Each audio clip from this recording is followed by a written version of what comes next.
Buenas tardes, profesor. Mi nombre es Nela Gallegos Pereira, soy alumna del segundo año de la carrera de Trabajo Social y pasaré a desarrollar mi mapa conceptual. Este es de las 3 unidades de legislación de familia e infancia. Bueno, en la unidad 1 vimos la familia y el trabajo social. El artículo 1 de la Constitución dice que la familia es el núcleo fundamental e impone al Estado propender a su fortalecimiento. Vimos la fuente de la familia, que son el matrimonio, que es el acto principal, como lo señala la ley de matrimonio civil. El acuerdo de unión civil, que regula los aspectos personales y patrimoniales respecto de la familia. El concubinato, que son las relaciones de hecho que regula actualmente el acuerdo de unión civil.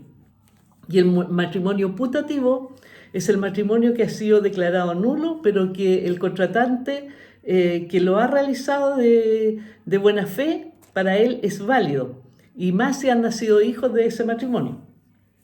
Los aspectos legales vinculados a las formas de constitución de la familia. Tenemos, ¿cierto?, la función de la familia, el derecho de familia, son normas jurídicas y preceptos legales. Estos regulan el matrimonio y la filiación y la tutela. Función de la familia e identidad personal es la primera forma de organización, lazos de filiación a través de la reproducción biológica o asistida, función de unidad de consumo económica, que es la familia. La filiación crea derechos y obligaciones. Por ejemplo, los niños tienen derecho a tener una nacionalidad, a tener un apellido, a tener alimento, y crea derechos sucesorios. Esto quiere decir que las personas heredan lo que obtienen los padres, ¿ya? Sistema de conformación de familias conocidas en trabajo social y mirada respecto al concepto ampliado de familia. La familia es un sistema conformado por subsistemas y reconocido por el trabajo social como el núcleo fundamental de la sociedad. Como lo dije, artículo 1 de la Constitución Política, visto desde un concepto amplio, porque el matrimonio no es la única base o fuente de la familia.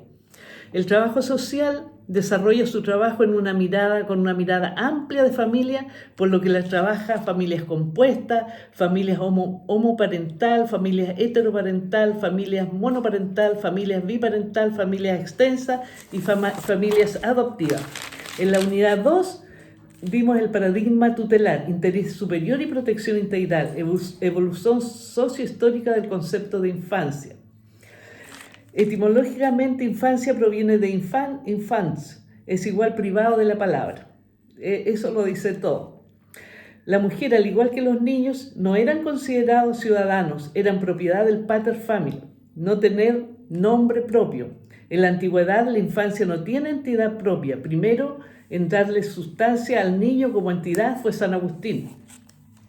El fin del feudalismo y aparición de la ciencia moderna, Kant nos dice que el niño debe ser educado y sometido a disciplina. Siglo XVIII, Revolución Industrial, Revolución Francesa, según prácticas, el Estado como entidad central. En el siglo XX, la infancia en la escena social y política, creación de instituciones para la infancia, dictación de leyes de protección, educación primaria obligatoria, disciplina y castigo dejaron de ser formas legítimas de educar. Autonomización de la infancia. En 1989, ¿cierto?, la Convención sobre los Derechos del Niño, que estos fueron objetos de protección. El Estado debe propender a velar por el respeto de los derechos de la infancia.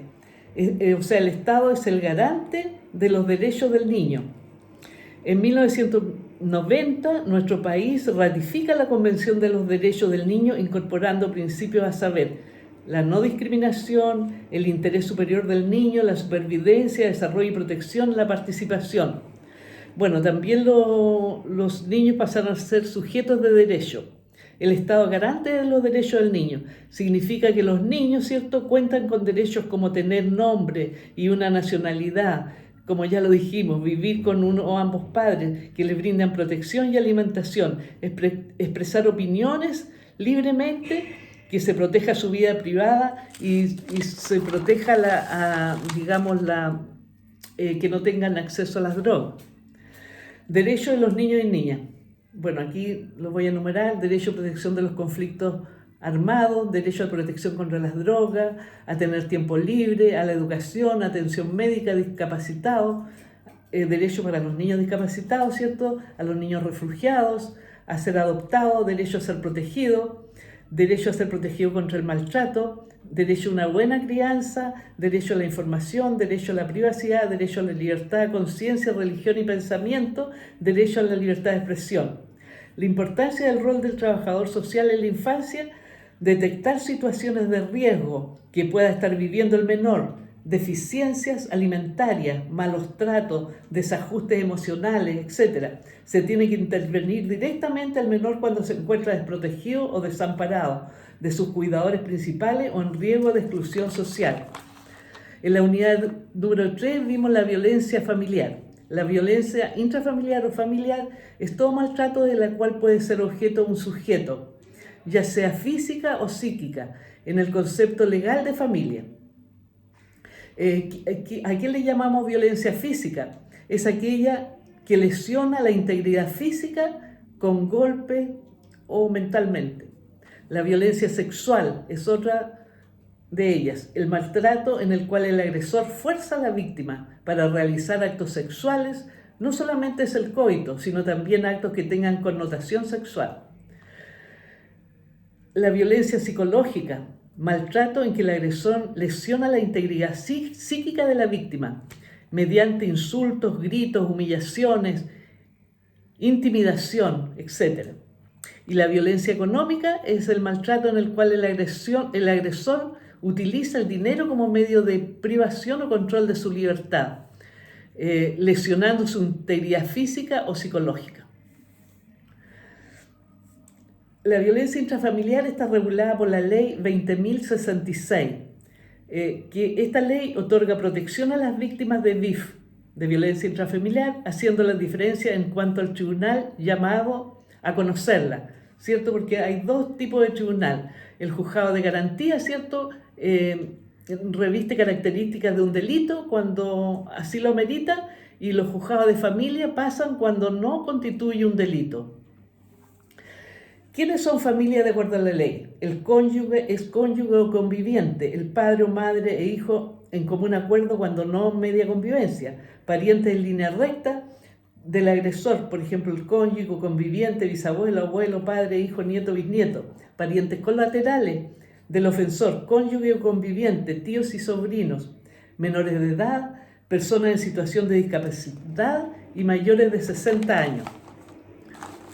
Cualquier persona puede denunciar estos hechos a Carabineros, a la PDI, a Fiscalía, a tribunales de familia.